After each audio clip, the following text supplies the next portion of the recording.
Hello, my name is Armando and I'm a naturalist here at Beaver Lake Nature Center. In this four-part video series, Nature at Home, we are going to discuss how to create a natural space in and outside of your home. This week, we are on part 3 and we're going to be talking about above ground gardens. We'll talk about 2 different types, we'll talk about how to set them up, and some of the situations you might fall into. Let's get started. First, let's talk about the ever-popular raised beds. These are becoming increasingly more popular, especially for those of us who don't have a lot of space, or maybe the soil isn't the most ideal, or generally we have a high traffic area and we kind of want to make sure that the plants that we plant in there aren't going to be trampled by people passing by. It's a good way to raise the garden, which then helps your back because constant bending over to take care of a garden can be a little bit brutal for your back. So raising it a little bit does make it easier, especially if you are on the taller side. You can also kind of pest-proof the garden by adding a cloth in the bottom.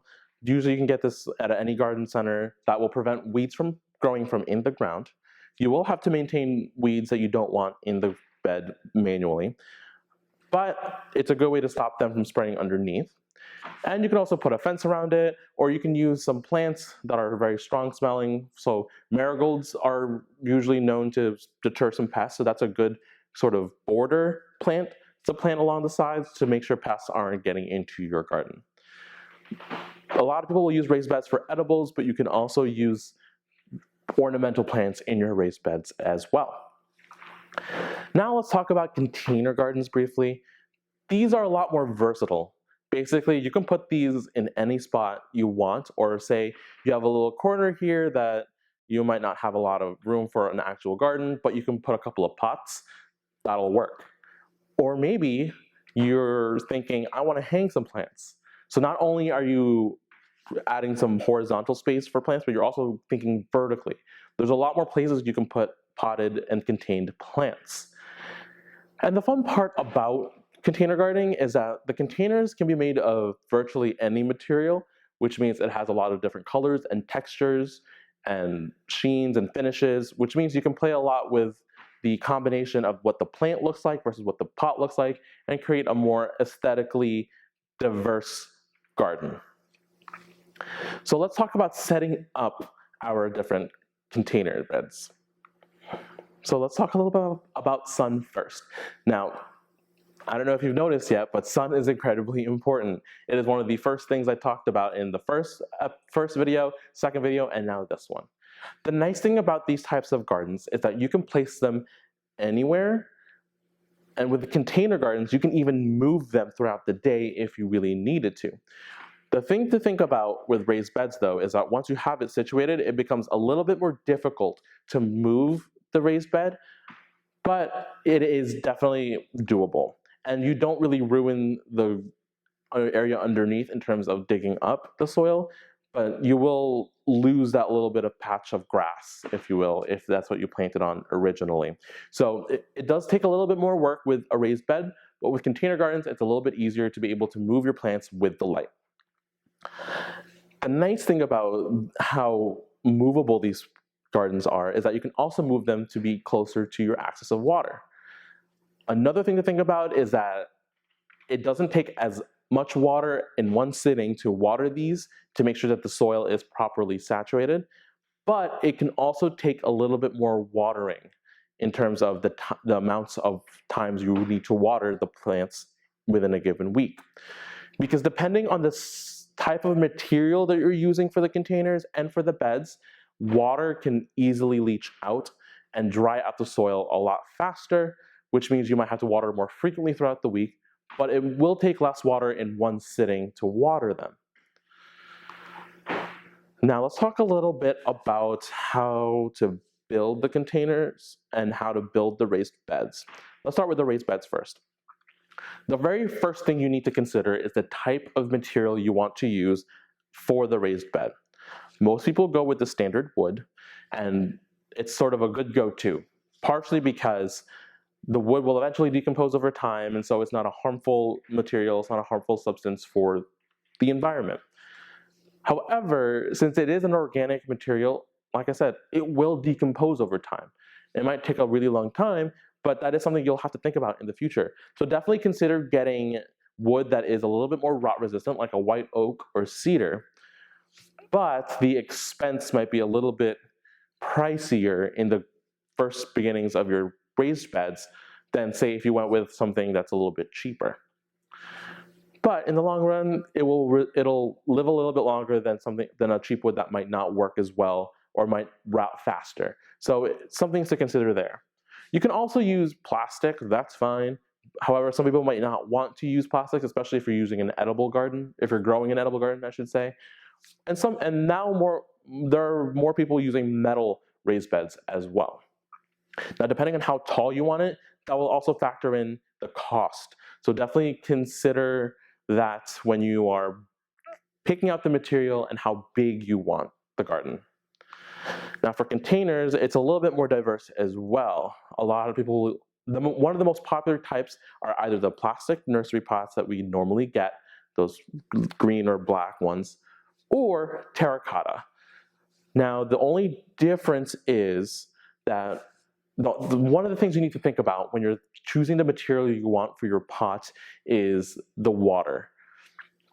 Something like plastic will hold on to water a little bit longer in the soil, whereas something like terracotta, which is a more porous substance, it's made from clay, that's going to basically draw out the water, making the soil dry out a lot faster. So anything that's more of the natural materials, or I don't say organic because you can use wood, but things like terracotta or concrete or something like that, those will draw out more moisture from your plants. So you will definitely want to consider that when you're choosing the type of container. And depending on the material, it can cost you anywhere from like 50 cents to $50. It also depends on how big you need it as well. So definitely consider going smaller first.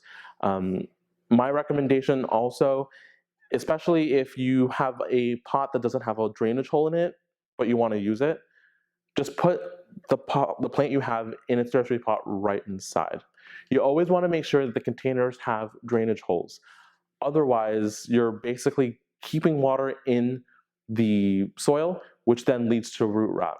Some people will say, oh, I'll just put a layer of gravel, put the soil right on top, it'll make a little pond or a little irrigation ditch, if you will, and it'll feed water eventually through the soil, through capillary action, and it'll be great.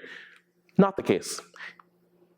The really good thing about drainage holes that I found is not only does it let water out of the soil so the plant isn't sitting in water, but when you lift it up, you can see if the roots are starting to come out. If the roots are starting to come out, that means it's probably time for you to take the potted plant and put it up another size. If you leave the plant in a pot with no drainage hole, but you put the gravel in there, eventually the roots will go towards the water, which then means you have no way of seeing what the roots really look like. So you have to sort of depend on the plant to tell you, oh, I'm growing out of this space. The roots are growing too far, they're finding water, they're starting to rot. And that usually leads to a lot of leaf death and a lot of foliage death, and you'll start seeing your plants not doing so well. So having them in a pot with drainage holes not only lets the water run through, but you can see the roots as well, which is a defining feature when you need to change the different types of pots and different sizes. So lots to consider there. I feel that container garden is a little bit easier to maintain, a little bit cheaper to start with as well, and then eventually you can move up into bigger sizes. So now let's talk about soil. So for a raised bed, the soil is going to be a little bit different compared to in the ground, because in the ground you're generally going right into the ground and you're mending as you go. But with a raised bed, you don't really have that much soil to start with. What I found is a good ratio of something that's absorbent and moisture retaining, like a peat-based soil. I like to go with coconut coir because it's a little bit more renewable than peat, but a moisture retaining soil mixed with compost and mixed with something airy like vermiculite or perlite is a generally good start. So the peat or the coconut coir will keep water in the system, but also keeps the soil nice and fluffy and light. Whereas when you add the compost, that it adds much more nutrients into the system, which your plants will need. And the coconut coir or the peat will keep that mixture a little bit on the lighter side because compost can get really compact pretty fast. Then adding in the vermiculite or the perlite. So basically, vermiculite and perlite are chunky volcanic rocks that were puffed and broken into pieces to create more of a airy substrate. The vermiculite adds a little bit more nutrients, a little bit more moisture retention, whereas the perlite just lets the water straight through. It doesn't really hold on to a lot of more moisture. So depending on the plants that you have, that could be a very good thing, that you don't need to hold on to a lot more moisture. So what I found is equal parts perlite or vermiculite with compost and the moisture retaining substrate like a peat or coconut coir is a good base to start with. You can also get local topsoil. Usually you can get that in bulk, so it would be a little bit cheaper, and then just amend it with bags of soil. This will be one of the other big financial decisions you'll have to make is the soil. You can't just dig up soil and put it right in. That soil will be a little bit more different and a little compact, especially since it's going to be drying out a lot faster than if you were going to plant right in the ground. So that's why you want to consider adding in these moisture retaining substrates as well as something chunky to keep the air nice and light inside the soil for the roots to grow. Next, let's talk a little bit about the container gardening soil. That is a little bit more of a different beast. So you want to use potting soil. You definitely go to a garden center, look for bags of specifically potting soil. That's a great base to start with. Then from there, I would definitely add more perlite or more vermiculite or horticultural pumice even, or even orchid bark, something chunky to give the soil a little bit more air in it so the roots have more room to grow. So I generally will do an equal parts perlite or vermiculite with equal parts of the potting soil and add in half parts of orchid bark because the orchid bark will add bigger pieces to add more space, but are also made of organic material, so it'll add more moisture retention as well. So just something, a good base to start with, and then you can play with the soil mixtures depending on your watering needs, how you water, and maybe how hot it gets in your area. So definitely a good base to start with. So now let's talk a little bit about some plants that you can have. So I'm going to do 2 ornamentals and 2 edible plants. First one I want to talk about is this, bleeding hearts. They are a beautiful native wildflower, so they will definitely attract some pollinators, and they are good and can grow in partial shade, but they will do their best in full sun, and they don't get too big, so it's a good container plant to have especially. Next, let's talk about some columbine. They can get relatively tall, maybe 3 feet, 4 feet, depending on how big the area is. They can also grow in partial shade, but will do best in full sun. Both the columbine and the bleeding heart do best in average soils with more moisture retention, but definitely well draining. And so these will do best in the ground, but will do really well in container gardens for you as well. Next, any sort of green leafy vegetable. So in this one in particular, I chose spinach, but most sort of what we call salad mixes would work very well. They're not going to require as much sun as, say, something that's fruiting like tomatoes or peppers, because we're focused mainly on the foliage and not the fruit. So we just need them to grow more foliage.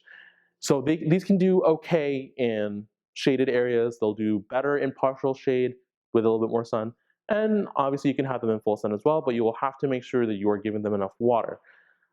Generally, I found anywhere upwards to 6 hours of sun a day is perfect. A little bit less than that is okay. You want to give them more than 2 hours, in my opinion. And then the nice thing is you can go ahead and harvest them as they grow, but I would definitely leave them in their containers or in the beds a little bit longer and kind of cut off the flowers if you're trying to keep these growing. You want to make sure that you're not taking off every single leaf that grows, otherwise they will not be able to grow their own food and photosynthesize properly and grow proper plants. So you want to make sure you are leaving some leaves so they can properly photosynthesize and grow more leaves for you as well. And then herbs.